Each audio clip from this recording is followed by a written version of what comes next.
You are about to witness history in the making.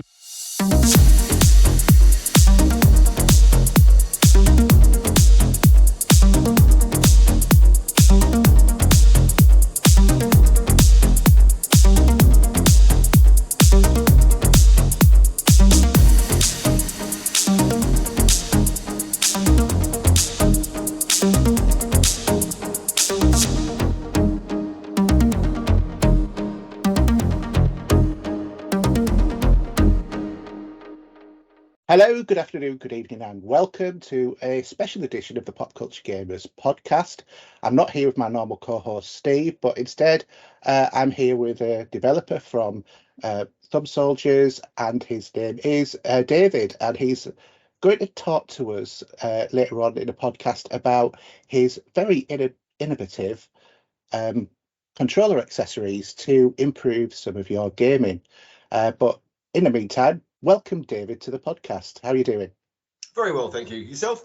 Yeah, not too bad, not too bad. Been looking forward to having a chat with you since meeting you and David, the other David, at EGX this year, because it was certainly, it was one of those things. I was walking past, I was like, what's that? Because I'd not come across you before. And then saw your whole plethora of quite diverse accessories for controllers, but we'll get into that in a little bit. So Cool. Let's do, because I like to try and do a profile of people, like in terms of where they're at in terms of gaming, because people enjoy gaming for lots of different reasons and have different origin stories. So we recently talked to Out with a bit about their new game that has actually literally just been released. It's arrived in the post for me today on the Evercade arcades. I don't know if you've ever come across one of those sort of things, or those little retro consoles. Oh right, yeah, absolutely. Yeah, the new cartridge-based system, but I did an interview with them about Full Void. It's the first Evercade game that's a single game on a cartridge. So yeah, I'll be doing a live stream about that shortly. Anyway, so tell me about your video gaming sort of history. What systems did you start on, and what have you had over the years in terms of gaming? I started. I'm sure your audience will remember the Commodore 64. That was my first computer gaming machine. One of those. Absolutely, and I've still got mine in the loft. Yep, absolutely. That's the Commodore 64 full-sized, like the full-size version of the Mini. So it's got a working keyboard. So great machine. That was my first one as well, was a Commodore 64. Yeah, with the little tape deck and the CN62. Oh wow, it's been a long time since I've opened that box up. Yeah, was it the 1541 or 71 floppy drives as well? Right, yeah. God, yeah, loved the Commodore 64. Brilliant machine.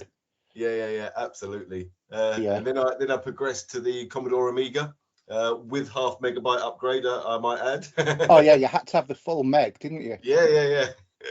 512 just didn't cut it. Yeah, no, definitely not. So was that the 500? Did you say? Yeah. I had three. I had the 500, then I went upgraded to the 500 plus, and then I got the 1200. Right, in my time, and I had a massive 80 megabyte hard drive. Wow. How things have changed. Yes, quite rapidly. Yeah, you'd hardly fit an album on one of those now. No, crazy. It is, yeah, definitely. After that I pretty much jumped onto the PlayStations. I've had all of them. I've dabbled with a bit of Xbox and PC, obviously, from just always working on one. So you obviously stick games on, and I remember the first PC I built back at university, and much like you're saying yourself, it had using every bit of spare cash I could at a computer fair and buying a nicotine stained monitor, etc., etc. And I managed to invest in a 4 GB hard drive. Wow. It's crazy when you think about it now. Yeah, I mean, I remember a friend of mine when I was at when I was in sixth form, sort of like college, said to me, "Why do you need a 4 GB hard drive? You will never need that amount of information." And it's like I've now got in my NAS, 4 TB on a RAID backup system. This PC I've got behind me over here, that's got 8 TB in it, and it's nearly full. Wow. Yeah, I don't know, because everything's so massive these days. I mean, you look at what was it? Call of Duty Modern Warfare 3, isn't it about 170 gig? Wow. It's like something ridiculously large. So Yeah. So you're a big PC builder. No, it was a needs and must thing at university. It was early days of people having computers to work on projects, and at university it was a huge investment. So the only way we could do it was to go to a computer fair, buy all the components, and hope to God we could put them together and they would work. I can still remember there was like 4 or 5 of us all in the same room, all building our computers, all going, right, so how did you do that? Right, okay. And then when we all was turning them on and trying to get Windows uploaded and installed, it was all, if this doesn't work, all this money is wasted, but we all managed to get them to ultimately work. And it's just stepping stones from there, isn't it? Oh yeah, I mean, I remember going to computer fairs buying the Cyrix chips. Do you remember those? They were the forerunner to the AMDs. Right, okay. Was it Cyrix? Sure, it was Cyrix. Kind of rings a bell. Yeah. So like they were the early version of the AMD chips. Yeah. And I remember getting one processor, and it was like, like massively like 1 GHz or something. It was like, whoa, this is the future. And I remember getting it home and looking at it, and some of the pins were bent. Oh dear. And I literally just went and back out, put it in, and it worked. And it worked for years. You wouldn't dare do anything like that nowadays with how fragile they seem to be. No, I used computer fairs. Used to go to them all the time. Do you remember the old Voodoo graphics cards? Yeah, where you'd have like a second card, and then you'd have a pass through to get your 3D to play like Jedi Knight and stuff like that. Okay, yeah. I'm not sure my memory is as good as yours, but yeah, it's triggering memories. Yeah, it's before we had the all-in-one graphics card sort of thing, that Nvidia started, because I think Voodoo graphics cards were like the beginning of the Nvidia sort of range, if I remember right. I think that was the next thing that came. I'm sure that's what I had in my first one. Like, as soon as you said it was like ping Voodoo graphics card. Yeah, because there was also, because I had a Matrox card, and it was like supposed to be the best one you could, but then I had for 2D graphics, but then I had the Voodoo for the 3D. You can't make it up these days, can you? No, absolutely, definitely not. So, what were your favourite games on those old systems? Back in the day, especially during university days and stuff, it was Gran Turismo's always been in the running. Tony Hawk's, many hours playing Tony Hawk's, and even good memories of SSX. Brilliant! Brilliant game. Oh yeah. But then it just, for some reason, like a few years, everything's a few years ago now. A few years back, like me and the missus used to play SSX all the time, and then it just got getting harder and harder. It just, like, even the base package was just unnecessarily hard, and it was like it took the fun out of it, Yeah, they make it more challenging, but also ruin some of the playability. Rather than just being able to do those rails and silly tricks time and time. Oh gosh, yeah. I mean, I remember. Do you remember Tekken? Oh god, yeah. Yeah, well, no, sorry, not Tekken, Dead or Alive. Right. Okay. And it was on the Dreamcast because I had a Dreamcast as well. Yeah. Your history is very similar to mine in terms of gaming, but Yeah. I had a Dreamcast on one of and one of my friends stopped playing video games because of a game of Dead or Alive on Dreamcast because he'd been trying to beat me for half an hour. And I'd only been using my thumb and he hadn't realised it. And one of my other friends was laughing his head off because he was like, and he ended up nearly breaking my controller and storming out the room. He was not a happy chapping. But I was just on it all of the time back then. You know, it's like I miss those days really. So you got to grow up, haven't you, at the end of the day? Unfortunately. Yeah. But it felt more, I suppose, not more social, but everyone was together. We'd all go around someone's house to all play together, all sit in the same room and take turns and battle games out and what have you. And and I think that's something we've lost in this era is that couch gaming.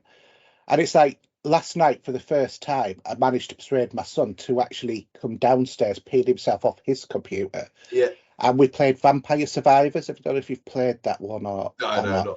It's a very simple sort of game. Basically, you just run along and it guns for you, and you get increasingly heavier waves of like ghosts and stuff like that coming at you. It's very simple, like retro graphics. It's one of these, it's one of these games that you think that looks absolutely pants, and you play it and you realise that there is massive playability in there. Yeah. And we ended up playing it for a few hours because he'd never played it before. I'd played it loads, but it's like just that sitting down couch co-op you really miss, and you just don't realise it until you sit down with someone and do it. Yeah. Because it's so much more fun when you can see their eyes when you beat them. yeah, absolutely. I can remember, like, even sort of late teens, early 20s, we would all like buzz around a mate's house to play a couple of hours of whatever before going out to the pub or going clubbing, and it was just part of the ritual, But no doubt if we could have just connected via the Tinterweb, we probably would have done, but you didn't have that option back then, so you had to convene together. yeah, definitely. I think that gaming's good now, but I think it misses some of the magic that we had in probably our generation. Yeah. So and you can't punch your mate when he's sat next to you and he beats you. No, you can't. Oh, when you beat him, go loser. Yeah, because it's always that sort of like banter that made it that little bit more sort of special. Yeah. So what do you see as sort of like some of your biggest gaming influences then over the years? I mean, you mentioned Grand Theft Auto, obviously, but yeah. Gran Turismo as well. That's always been up there as one of my faves. I do like a racing game. I'm just so I've been so engrossed in setting this business up for a number of years now that I'm just a bit out of touch with it all, to be honest. Which probably isn't the right thing, but it's just goes hand in hand. The silly hours and having time to enjoy the things you enjoy, and it's just it will come back. Yeah, definitely. I know, I understand exactly what you mean. So, in terms of that enjoyment, then you said that when you do get some time, what are your sort of like go-to games? So what are you playing at the moment, sort of thing? At the moment, it's pretty limited. Gran Turismo again is always there. Final Fantasy, me and the missus have been playing.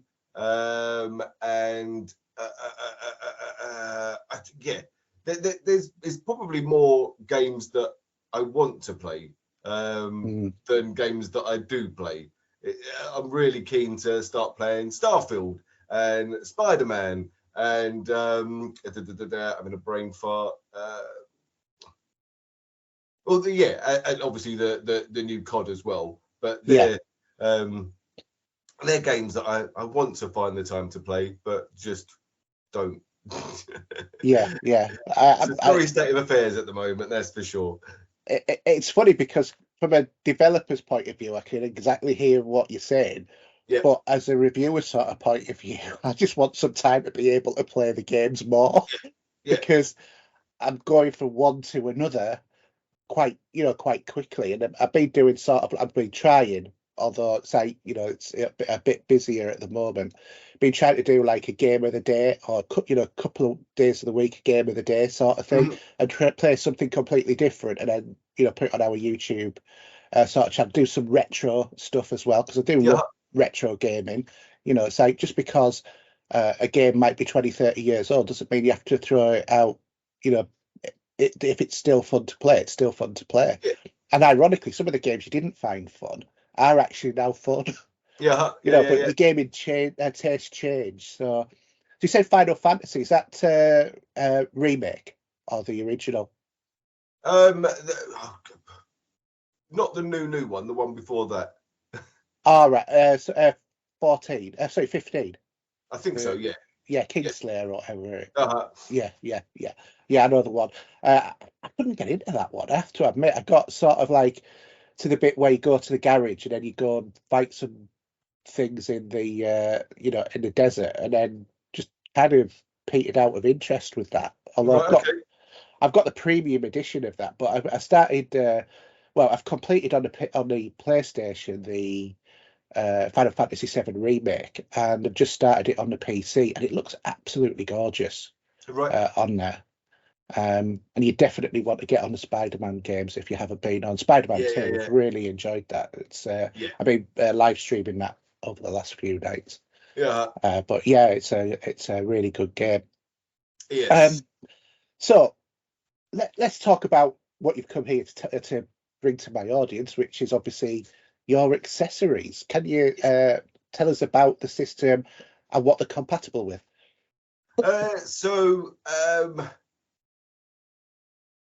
they're compatible with PlayStation 4, PlayStation 5, but so basically the system starts with a clip, a knuckle that fits onto the thumbstick with no tools, no disassembly, and then that allows you to add different soldiers, different attachments to suit different game types. So Yeah. the knuckle, because it is so precise in its manufacture, there are different ones, the different knuckles for different consoles, different controllers. So we're trying to have a range that suits the majority, but at this moment we've started with just the OEM controllers. And yeah, so the PlayStation knuckle fits PS4, PS5,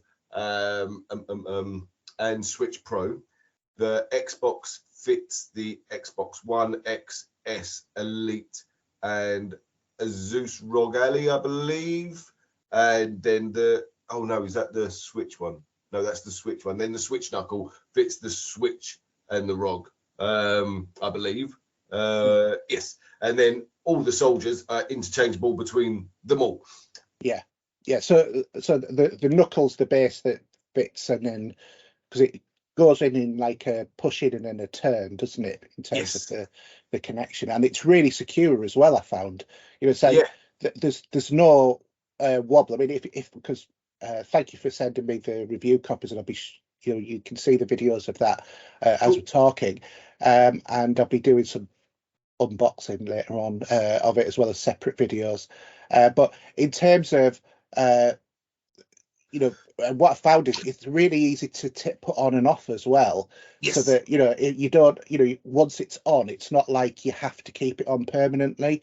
No. Because that might put people off. But I really like the fact that you've made it so easy to it's like a clasp that just you clip on, and it's so secure and it doesn't move at all, and it doesn't damage the stick either, which is another important thing. That was all part of the key elements at the very early stage. Is this has to be no tools, no disassembly. Nobody wants to open up a controller. I'm quite handy with doing any number of things, but I wouldn't feel comfortable opening up a controller to put any mods in there. I probably could, but I wouldn't feel comfortable doing it.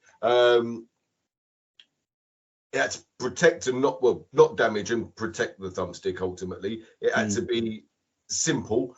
Ideally, it could be done one-handed if necessary. And these are all really key elements of what the product had to be before the product was even a product as such, which is why it's taken so long to develop. Yeah. Yeah, I mean, and they're really high quality products as well. You know, it's a very strong plastic. Yep. And I like the way that it sort of like comes in like a matchbox sort of thing. So you push it out, and then you've got the Yeah. little bag to put it in, and it's like that's like a velour sort of bag. So it's really, you know, really nice. And one thing I did notice that you had at EGX was you had like your little case. Is that something you're going to be releasing shortly, where you had the Thumb Soldier logo on and stuff like that as well? Yeah. So we've got them available. They're just not live on the website as such yet. Yeah. It's all ready. It's just the website hasn't been updated to click a button and make it all live. But it's virtually there. Yeah, no, because I thought that looked really good as well. So you know, like because obviously the last thing you want to do is have these things getting lost as well. Yeah, absolutely. Yeah, no, that's absolutely great. So all of the sticks are obviously the soldier bits. Yep. Are compatible with all of the knuckles. Absolutely. Yeah. Okay. So tell us what each one's designed to do, because you've got a whole range of them, ranging from like a loop, which is your driving one, and then a whole load more. So do you want to tell us all of the different versions that you've got? Yeah, absolutely. So some of them are specific. They have specific games in mind, specific purposes, whereas some others are more just a new ergonomic, a new way of interacting with the controller. And then we've also got our adaptive products as well, which aren't just adaptive products, but they just allow people, again, just to interact with the controller in a new way, ultimately. I'm not sure. I've got some here. Probably, shall I show it, or are you gonna? Yeah. Please do, and I'll see if I have some video with it as well. So the steering wheel, like you say, is it's kind of obvious what it's for. It's so you can put your thumb in and slide from side to side, and you don't fall off of it, and it just allows you to put such a lighter touch through the controller and just glide, and you can, it allows you that freedom. It's like those times where you feel like you're going to fall off the controller. And you need to readjust your thumb to take control of the thumbstick again. That's just a thing of the past. It's it just provides so much more control, so much more flow. And then that comes with a little throttle. Depends whether you use the right analog stick as an accelerator and brake. Yeah. It still amazes me that people don't, but to me it's the most natural way of driving. You've got that, then you've got your gears down here, and you've got your steering here. But apparently, some people do it differently. And again, they just then pop off. I have to admit that one was my favourite, because it's really. I tested it out when I was playing the new Forza game, and it just gives you that bit more control in terms of that steer. Yeah. Because obviously it's raised high, your thumb's further up. Yep. So it just gives you that extra few degrees, like some of the other ones as well. It just gives you a bit more precise control. Yeah, but on top of that, the height is really minimal. We've tried to maintain the original ergonomics as much as possible with regards to the height. It does increase it ever so slightly, but it's because you've got that flow from side to side. The further you get up the side of the wheel, that then increases the height that little bit more. So the further you go round, the more control you have in the corners. It just all balances out. It's quite once you look at because obviously we've looked at it in much detail, the physics of traversing up the side, providing more range, which means at those critical points you've got more control and more precision, and it just all works out. And it's It's not something you can get with a normal controller because the stick is as it is. Yeah. So you might not want it to go all the way to the right, but just a hair fraction off, Exactly. it gives you that little bit extra height to be able to do that. So from there, you've got the flow there, but once you're up here, you've got so much more range that it's just it just works. People are the feedback we're getting from customers that are saying that this scrub, like sometimes it's only a tenth, sometimes it's 5/10, sometimes it's seconds. But before they were using this, they had reached as far as they could get the time. They couldn't seem to improve their times. Yeah. And using this a couple of laps, and it's like, wow, I've scrubbed time off straight away. Yeah. Yeah, and I think that's absolutely great for something that's so simple in its idea, that it's something that grasps onto your stick, and then something you plug in that just sort of like it just does it straight away. It's a really good idea. So what other ones have you got as well as the wheel? So another front runner from what everyone's talking about at the moment is the step ups. Yes. And so they are designed predominantly for your first person shoot 'em games, your role playing games, but they can be used for anything. And that's the beauty of the whole kit. Any of them can be used to suit the game you're playing at the time, the mood that you're in, the specific style of the game at that moment. And because they are literally, you can change them mid-game if you want to as well.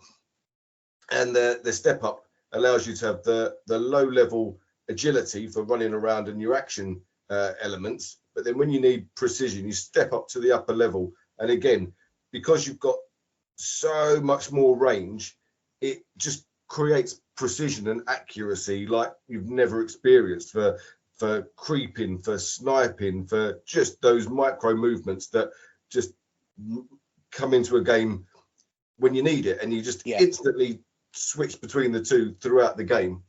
And it's just another level of ability.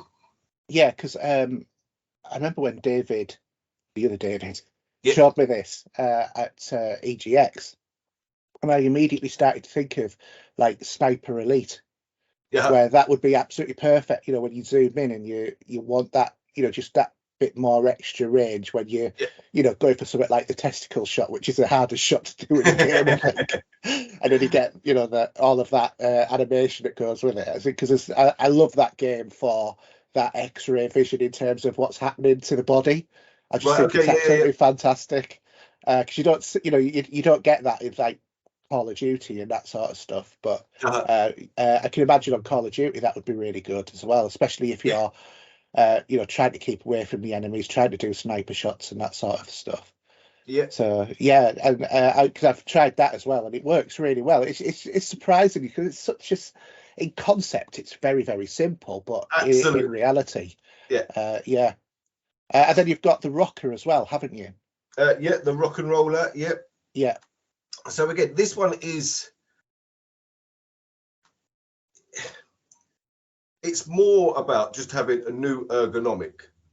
So it's got the rock, the rock from side to side with the edges that just provide an additional grip element, and then the roll from the arc of the gripped band over the top.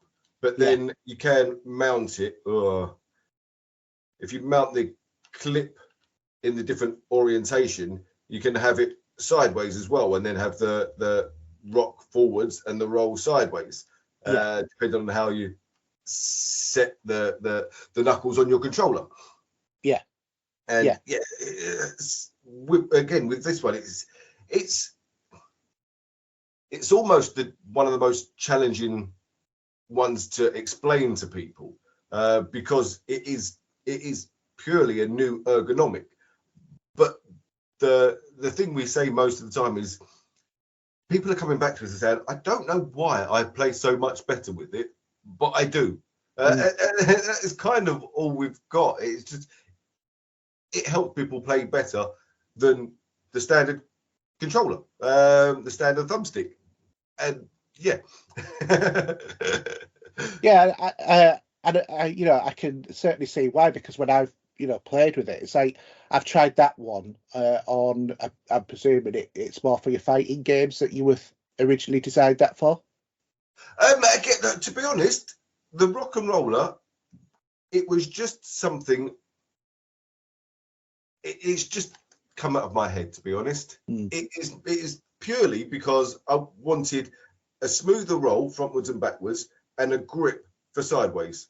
And I designed and designed and designed, and then I come up with this, and I was like, that's it. That is what I've been looking for. Not for any particular game, just for a universal alternative to what we currently use. And this is the thing, we always look at it that these attachments, we've got loads and loads of different game types, different abilities, different all sorts, but we've always had a one size fits all generic controller for everybody. And the way I see it is all these attachments are like different shoes, different trainers. You have different trainers for different sports you do, different activities you do, different so many variants, so many options available to you. And that's what we're doing for the gaming market. And it seems obvious. It seems like, why has this not been done before? But yeah, and that's kind of what it's all about. Yeah, and I think that the product, they are such high quality, and obviously very durable in terms of the setup as well. So obviously it's very innovative product, and I think like things in VR, until you get used to it, it's something that you really don't think about, because it's like trying to explain VR to someone. It's kind of in order to experience the Matrix, you've got to be aware, you've got to experience it.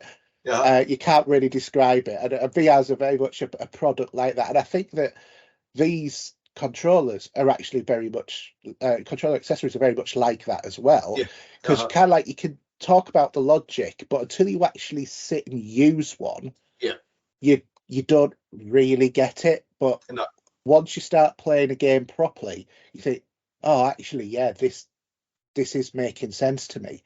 And I think that's what is so interesting and sort of innovative about it. Obviously, because of the nature of them, is this something you're also looking at for, like, people who have physical disabilities, to help them play the games and stuff like that as well? Absolutely, that's been part of our. As soon as I come up with as soon as the concept developed in a way that it has, that was at the forefront of my mind. I've designed a number of products for disabilities over the years, so it was it was never in question. So as soon as I developed the knuckle and the system for being able to add all the different attachments to the controller, the rest came into play. So it allows customers to use it as a wrist rest or a finger rest, or however you want to use it. It was just and it's using the standard kit. It's not having something quite industrial, quite utilitarian. And don't get me wrong, those products that are available, there's 100% a place for them and a need for them. But this is more for people that just need a little bit of assistance. The current controller doesn't quite offer them what they need, and we're allowing people the most cost-effective, inclusive way of adapting their controllers to allow them to play in new ways. So again, you just pop that off, and much as you said before, an oversized thumbstick, and that's essentially what it is. But it allows you to interact so much easier in new ways, even.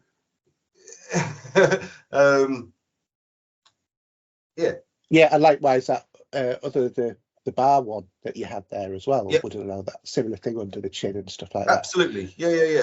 So have you worked with like charities like Special Effects and stuff like that in relation to So that? Special Effects were involved in the product very early in our development.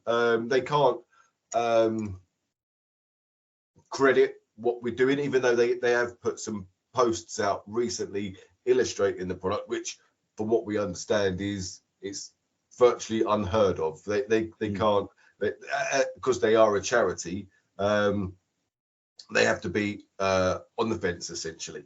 Yeah, I understand that. Yeah, but yes, they had the test kits from very early days and were very impressed, and the comments that they've fed back to us is just overwhelming, super positive. We're hoping to grow the relationship in the coming months and see where we can take it. Yeah, well, I mean, Special Effects is a charity that we've supported on the podcast in the past. You know, we've taken part of their annual charity fundraisers and stuff like that as well. Raised a few £100 for them, which is always always really nice to be able to do something for charity. But it's also good that like your product's getting that sort of visibility, but also that you've engaged with them as well about it, because they are a very knowledgeable sort of charity as well. Oh, so God, yeah. In terms of the design sort of thing, what was your journey like moving from, how did you come up with the idea, and then how did you get that sort of into practice? Because this is sort of like the Dragon's Den sort of area, isn't it, really? And actually, have you even considered going on Dragon's Den about it as well? It's crossed our minds. But we've got to play that game right. Hopefully, everyone would rather get into a position of success without going down the Dragon's Den route, because if it's not necessary, it's better. But it's not out of the question. Yeah. So how did you come up with the idea and then put it into practice? What did you go? How long's the been of development? How many times has a product evolved over that time, and how you got that feedback about the product and that sort of stuff? Yeah, so the product first entered my thought process probably 25 years ago. But so it's been a long road then. Yeah. And it started with the steering wheel. It started with trying to create that solution of not falling off the controller at those critical times, having a lighter touch, having more range. But it was just an idea that every couple of years would pop into my head again. I'm like, there is a solution here somewhere, but it wasn't coming again for those same critical things as it's got to be really simple, no disassembly, cheap to produce, etc. And yeah, just every couple of years would pop back into my head. I get a lot of ideas, and this was one that just wouldn't go away. And then it was about 3.5 years ago that I had, and as the years went by, I was like, but if we did this steering wheel thing, this wheel or whatever it was going to be, then there were the other options for the step up and the navigation and the studs, and they were all, and the disability ones, they were all coming into my mind. And then 3.5 years ago roughly, I come up with the idea of the docking clip. So if we had this clip that went onto the thumbstick, no disassembly, no tools, it can't restrict the range of the thumbstick, then that could allow us to put all these different attachments on. And then for 18 months, it was evenings and weekends, calling on favors from everybody I know to help out in whichever way they could. And yeah, many prototypes. We quite early on in that process, we also knew that if we was going to do this, then we had to check the landscape, make sure nobody else was doing it. We weren't going to be treading on anybody else's toes, so we got a patent attorney involved just to check the landscape. And yeah, we was amazed that no one's doing anything like it. It's just crazy. And we searched internationally. So then, yeah, 18 months, 2 years ago, I quit my full-time job to jump into this full-time. It was a big step. What did you do, if you don't mind me asking, before? Were you in like product design, or were you doing something completely different? It was an element of product design, but more. I designed a lot of things for a lot of big brands, ultimately, Right. Okay. from retail interiors to all sorts. Yeah, and that's what I've been doing was doing for too many years. And yeah, there was a lot of deep chats with me and the missus as to whether this was something we wanted to commit to. And yeah, best part of 2 years ago, just jumped in and started full time. But then within the first month, the work I managed to complete would have probably taken me the best part of a year with evenings and weekends, and it was just straight away, it was obvious that we'd done the right thing. But yeah, it's been a journey. Lots of prototypes, lots of development, lots of learning. So many things you didn't realize you had to learn. Yeah. And yeah, if you knew what you was jumping into before you jumped into it, you probably wouldn't. It's one of those scenarios, but Right. it's all good. We love what we're doing, and yeah, we're going to make this work for everybody out there. Yeah. So in terms of like that, the different like prototypes, was that in terms of like the physical design, in terms of the way it looked, or was that in terms of like testing different like strengths of plastic and stuff like that, or was it a bit of both? Everything from even the knuckle, the docking clip in the early days was nothing like it is now. I'm not sure how many prototypes we've gone through to get that just right, and numerous prototypes trying to get the Xbox One and the PlayStation 1 to be the same product, but it was just we had to give up on that. It was just too much, and we're talking like tenths of millimeters, couple of tenths of a millimeter difference, but making it work unanimously between the two products, it was too big. There were too many compromises. I can see that, because I tried when you sent me the knuckles. I put them on my Xbox, fit absolutely snug, and then I thought, okay, I wonder if these will work on the Switch. Put them on the Switch, couldn't close it. Then I realised, I've got a cap on, pulled it off, and then it span.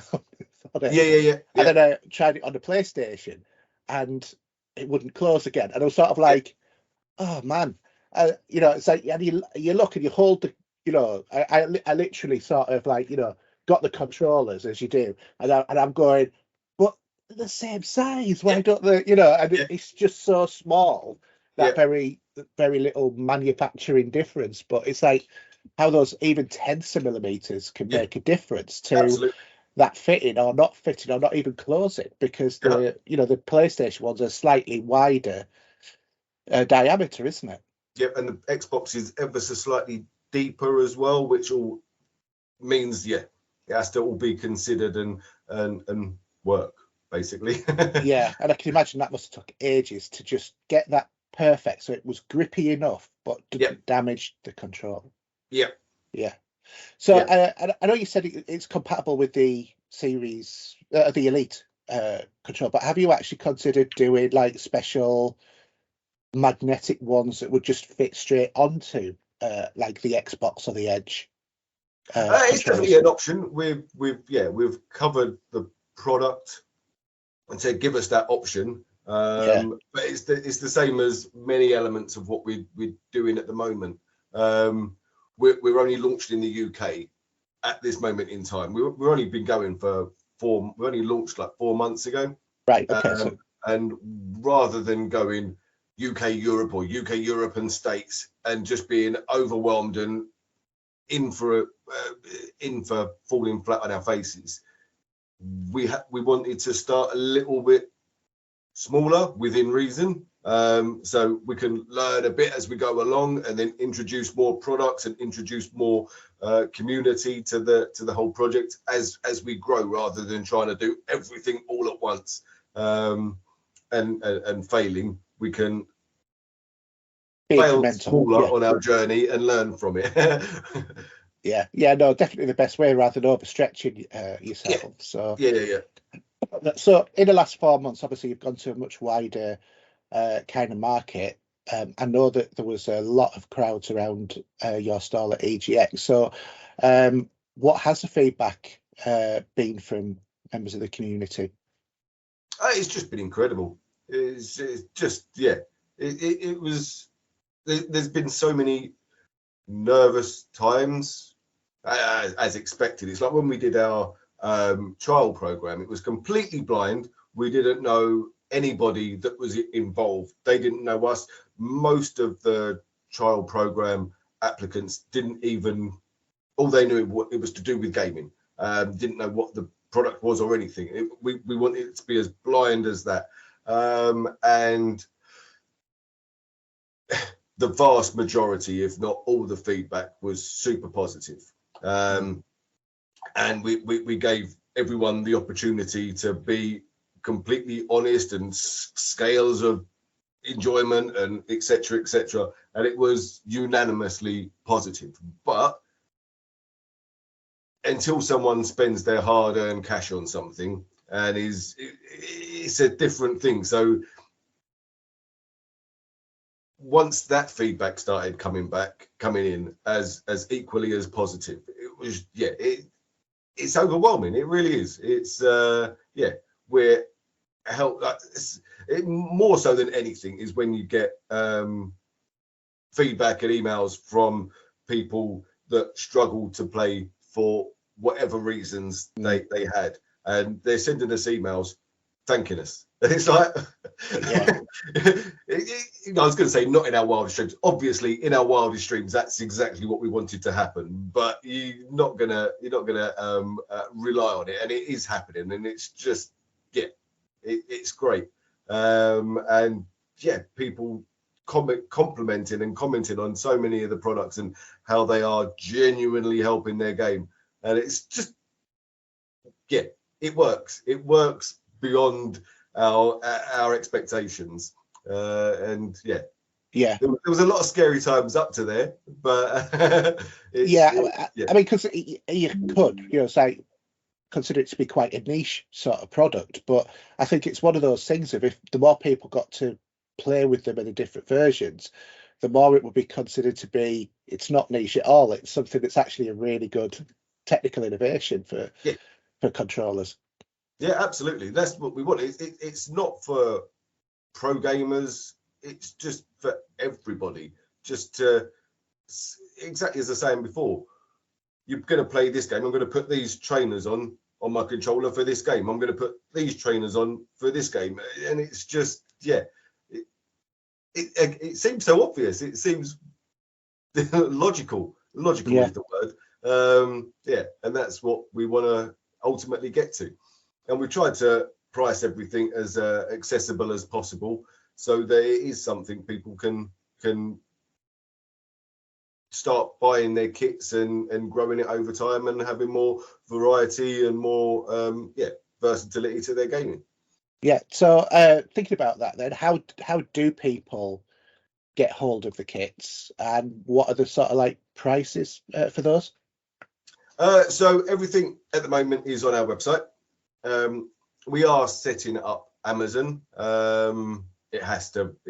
have to be on Amazon, but you've got to just make sure everything is ticked, all the dots and T's and everything are done. And yeah, just got to make sure that is as right as it can. At the moment, everything's just on our website, but we're constantly learning and adapting to what we learn, and that's one of the things we're implementing at the moment. So at the moment, the message is quite challenging because you have to buy the knuckles, and you have to buy the knuckles for the control that you want, and then the soldiers on top of that. It's a little bit, yeah, it's a little bit more complicated than we would like. So we're making some changes now where you can buy a starter kit, which is a set of knuckles and the soldiers of your choice, and then you can just add different soldiers as and when you want. Really, you can buy multiples or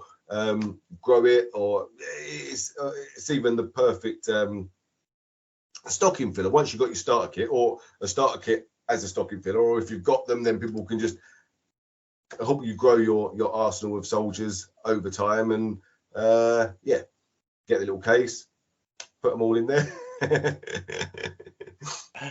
Yeah, good stuff.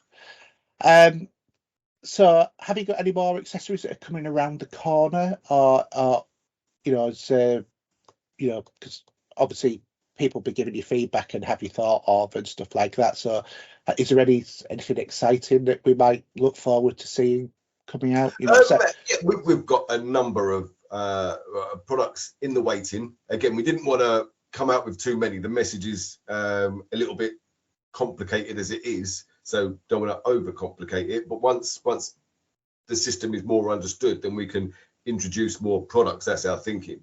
But they are under wraps at this moment in time. But then moving forward, our ultimate goal is to create a community where the community dictates what they want, so we can grow the product ranges to what needs are out there ultimately. Yeah, oh, good stuff. Well, we'll look forward to seeing some more sort of like technical innovations in relation to that. I know that you've been going to lots of different events recently. Is there any ones that are coming up that, you know, some viewers or listeners might want to come and, you know, see your stall at? Yeah, well, this is all a new journey for us. We didn't know we was gonna get so much from it, and it's more about learning ourselves what's working, what's not working, getting the product in the customer's hands. Like you said, once you felt it, it takes it on to another level. So yeah, we've realized strategically we need to do more shows, but they are expensive, and we've got to just make it all balance out. So hopefully we're looking to do Comic-Con in Birmingham, but nothing's finalized yet. And then moving forward from there, we've got to learn where we want to go and what we want to do. Fortunately, the other guys at the shows, we've made quite good relationships with them already. The other like stall holders, and basically everyone we've spoke to is just really nice and all up for providing us the data that they have to what shows work, how much they roughly are, etc. And really good bunch. Yeah, because you see a lot of the same stall holders. Like there's one guy who's he's the one who's got all of the artwork. Do you know the one I mean? I think he's just round the corner from you. I don't know. I can't remember what his name is, but I've bought half of my room side behind me is full of his artwork, because he does. He's got like the one he did was Kit Echo 1 and the A-Team fan, and then he's done like ones with Star Wars and Battlestar Galactica and Marvel characters and stuff like that. My son's got one of his canvas prints in his room of Moon Knight. So yeah, he's a fantastic artist. So you see also, you know, you there's so much variety at these sort of exhibitions as well. And I bought the Spider-Man PS2 controller from EGX when I met you. Yeah. I think they were just round the corner from you. The custom, the custom plates one. Oh, the Undead Gaming. Yeah, Undead Gaming. That's it. Yeah, he's just such a nice guy. Honestly, just so helpful. I was even like just messaging him before the show and going, "Is there anything I need to know?"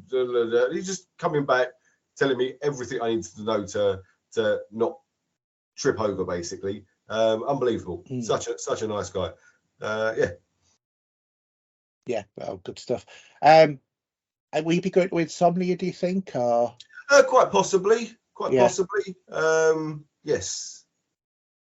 It's all stuff we need to look into and budget accordingly. I'm trying to think. Are they 2 a year or 1 a year? Insomnia. Two a year, I think. 2 a year. Yeah. Yeah. So they're very, they're very well attended, the ones that I've been, but they're sort of like gamers, influencers, and cosplay all in one. Yeah. So it's but I mean, I know that they're normally like that anyway. Even if it's EGX, it still tends to be all the same stuff, isn't it? At the end of the day. So, what's your website then, Dave? Do you want to give us the plug for your website? Yeah, absolutely. Well, fortunately, because of the name that we happen to call ourselves, we managed to secure Thumb Soldiers everything. So the website is thumbsoldiers.com. Our Insta is Thumb Soldiers. Our Facebook is Thumb Soldiers. Our TikTok is Thumb Soldiers. We've wrapped it all up. We've managed to get Thumb Soldiers to as our name, and secured the singular in every instance. Yeah, well, that's really good. So yes. Dead easy, and obviously we'll let everybody know in our Facebook group and everything. No, and I'll also put the web address in the description, both on Spotify and on YouTube, so that people can pick that up as well. Thank you very much. If you want to buy some Thumb Soldiers, then we do have an exclusive discount. Just use the code PCG10 to get yourself 10% discount off your order. Okay, well, Dave, it's been an absolute pleasure talking to you. And likewise. So if you've got any more innovations in the future, please, feel free to come and talk to us again and absolutely do that as well. We'll see each other at the shows when we'll catch up here and there, so that'll be good as well. Yeah, no, I try to get to 1 or 2 a year, but it's like London's very unusual for me to go to because from North Yorkshire going to London is very expensive. Yeah. Whereas Birmingham is just like a couple of hours trip. So it's like London is because you have to get in and get across London to where was it? I forgot where it was. Excel. So Excel, East which, London. Yeah, it was a bit of a trek, wasn't it? Yeah, they don't make it easy and they don't make it cheap. We're only just outside London, and it still costs a fortune to get into London, or either by train or by car or however. So which you would think all those millions of people that would be able to make it cheaper to get down there. Yes, we had. I'll tell you, that day we had a terrible day because we set off, me and my son. We got on the train, and the train broke down, and we had to get off at Doncaster and then wait for the next train. The next train came, but we weren't allowed to get on that because it wasn't the same rail service. And then we had to wait for another 45 minutes to get on that while it was raining. Nice. And then we had to stand from Doncaster to King's Cross. Wow. Yeah, that was... we were tired before we even got there. Yeah, that does not sound fun. No, it was definitely not fun, but it was a really great day. Met obviously yourself and also lots of other interesting people. So thank you, Dave. Really appreciate you coming on. Obviously we'll keep you up to date about what we're doing as well and everything. But thanks very much. Thank you. So in terms of you for listeners, obviously if you want to follow us, you can follow us on Spotify or any other sort of like podcasting channel. You can follow us on Twitter at Pop Culture Gamer. You can also email us at podcast@popculturegamers.co.uk, and also our YouTube channel, youtube.com/popculturegamers. And don't forget, if you want to buy any of David's products, then it's thumbsoldiers.com. This link will be in the description. Thanks very much. I will see you next time. Bye now. See ya. Bye.